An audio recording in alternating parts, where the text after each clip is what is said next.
ഹരേ കൃഷ്ണ. ഹനുമാൻ സ്വാമി ക്ഷേത്രത്തിൽ പോകുമ്പോൾ ശ്രദ്ധിക്കേണ്ട കാര്യങ്ങളൊന്ന് പറയാം. സപ്തചിരഞ്ജീവികളിൽ ഒരാളും തീവ്ര ശ്രീരാമഭക്തനുമാണ് ഹനുമാൻ സ്വാമി. ഭഗവാൻ ശിവശങ്കരൻ്റെ അവതാരമാണ് ഹനുമാൻ സ്വാമി എന്നാണ് ശിവപുരാണത്തിൽ പറയുന്നത്.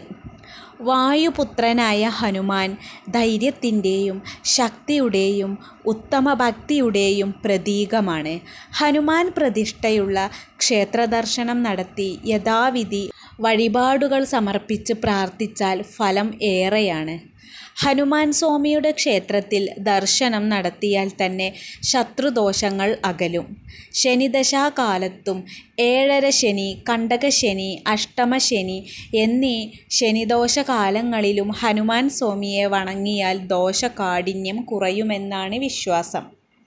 ഹനുമാൻ സ്വാമിക്ക് ഏറ്റവും പ്രധാനപ്പെട്ട വഴിപാടാണ് വെറ്റിലമാല സമർപ്പണം. കാരണം രാമൻ്റെ വിജയം ആദ്യം സീതയെ അറിയിച്ചത് ഹനുമാനാണ്.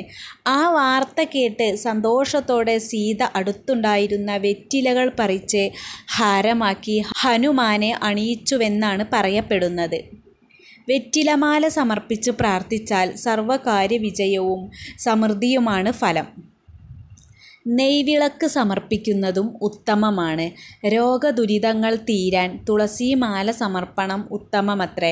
കദളിപ്പഴം നിവേദ്യമായി സമർപ്പിക്കാവുന്നതാണ്. ഹനുമാന്റെ ജന്മനക്ഷത്രമായ മൂലം നാളിൽ ക്ഷേത്രദർശനം നടത്തി പ്രാർത്ഥിച്ചാൽ സർവ്വവിധ ദോഷങ്ങളും അകന്ന് സർവകാര്യജയം സാധ്യമാകും. ചൊവ്വ, വ്യാഴം, ശനി എന്നിവ ഹനുമാന് പ്രധാനമുള്ള ദിവസങ്ങളാണ്.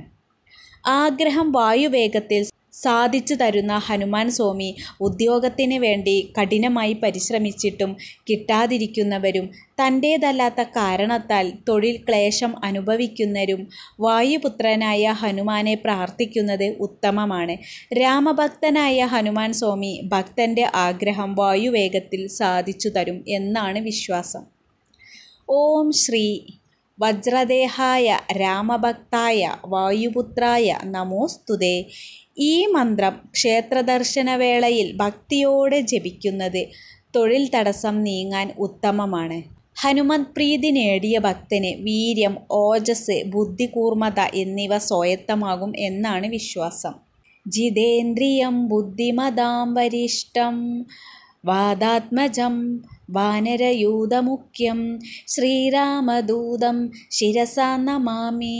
ബുദ്ധിർബലം യശോധൈര്യം നിർഭയത്വമരോഗത അജയം വാക്പടുത്വം ച ഹനുമത് സ്മരണാത് ഭവേത്. ഹരേ കൃഷ്ണ.